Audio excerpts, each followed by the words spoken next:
Here we see an inscription which states that this building has belonged to the wealthy Biorn family. In 1871, Bodil was born into this very family. Today, this building is the town hall of Kragerø.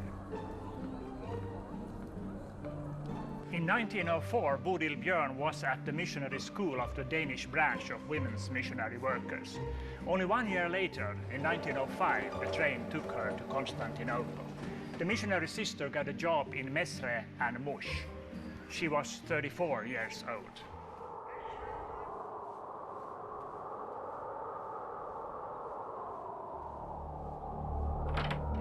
In a backward and poor country as Ottoman Turkey was then, medicine and public medical services were in no way available.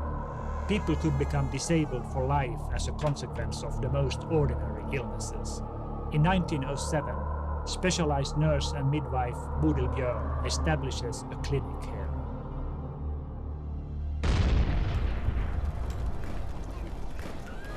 In the morning, we heard how the cannons were roaring. We saw from the window how the houses of Armenians, as well as the Armenians who tried to flee, were burning. We saw how they were firing at people with broken hearts. I was approaching the beds to help the patients get up, to save them. I would crawl to them because I could get killed. But those people still needed me. That's how I felt.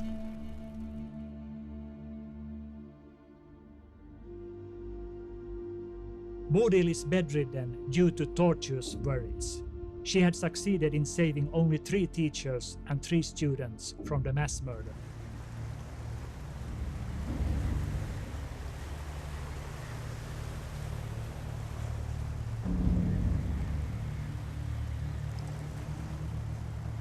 The activity of missionary and welfare-providing organizations in Turkey, which had been defeated in World War I, was gradually being halted.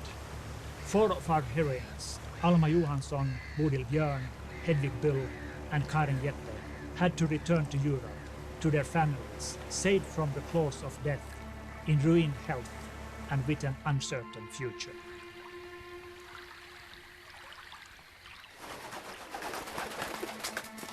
Besides the heavy burden of memories, Bodil was taking home 2 valuable things: 2-year-old Raphael and the documentary papers of the Armenian massacres, her photo journal.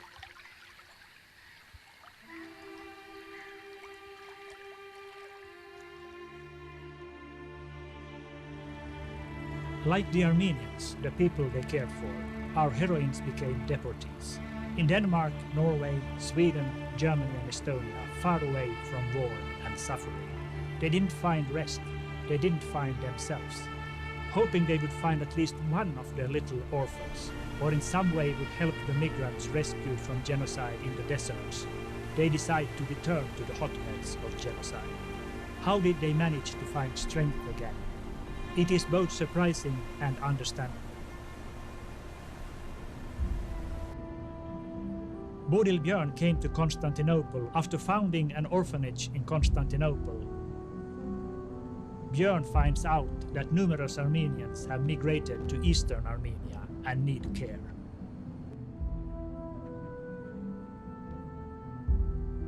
Before Bodil Katharine Biorn came to Armenia, the country had already been Sovietized.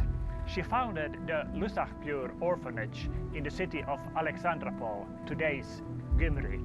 Here, everybody called her Mother Katarina.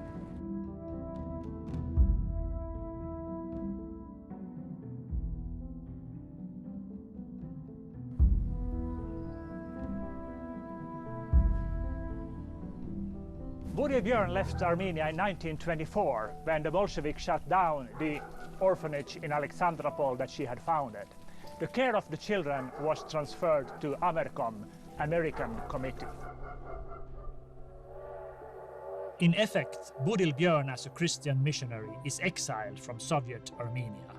However, before she retires and returns to Norway for good, she continues to work in Syria, in Armenian institutions caring for orphans.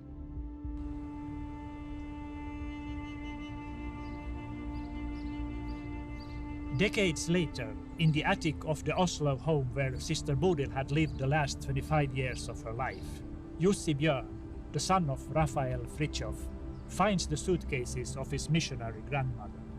New documentation about the Armenian genocide is discovered.